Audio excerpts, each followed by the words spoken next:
Hi, this is Clint Grease. I'm here in San Francisco City Hall, just having attended the second to the last meeting of the Committee for San Francisco Reparations that was created by the Board of Supervisors in 2020 under the auspices of the Department of Human Rights. After the news this week of London Breed, our mayor saying that she will not include in the next budget any funds to finance the Office of San Francisco Reparations any longer.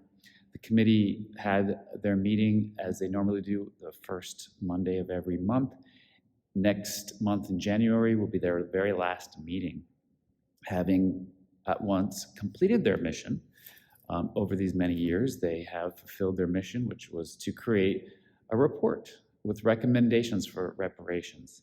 So after chronicling all of the disparities, injustice, historic, from chattel slavery through discrimination in housing and other claimed injustices over the years, the justifications for reparations were included and rehearsed once again in this report.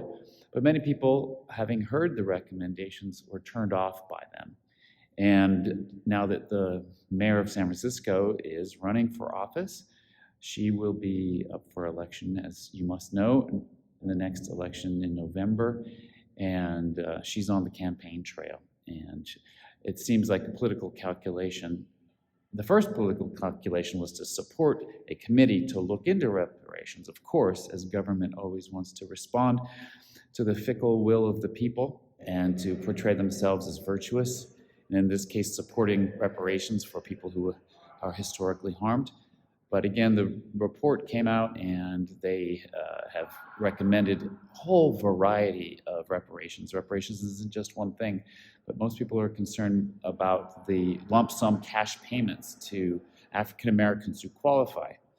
$5 million was recommended for each person who qualified, and then also to sell a public housing unit to all qualifying people for $1, to also pay for all consumer debt, student debt, credit card debts for these qualifying people, and many, many, many other privileges. And I believe it hit public's sentiment as just something a little bit more than they thought they were bargaining for in terms of San Francisco itself paying for reparations for descendants of chattel slaves from hundreds of years ago in places very remote from here. And so, again, San Francisco politics sways one way and then sways another.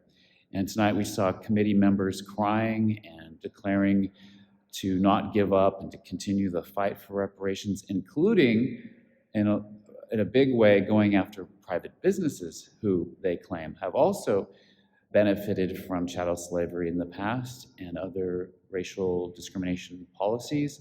Some examples were Ford Motor Company and Johnson & Johnson, that in some ways or other they were able to leverage chattel slavery into financial gains that we still see, apparently, we still see them benefiting from today. And so through various different means of basically guilt-tripping these companies to cough up money and pay for reparations themselves. So the fight continues on, but for now, San Francisco is not, as a whole, interested in pursuing reparations any longer. Once again, from San Francisco City Hall, this is Clint Grease of San Francisco Exposed.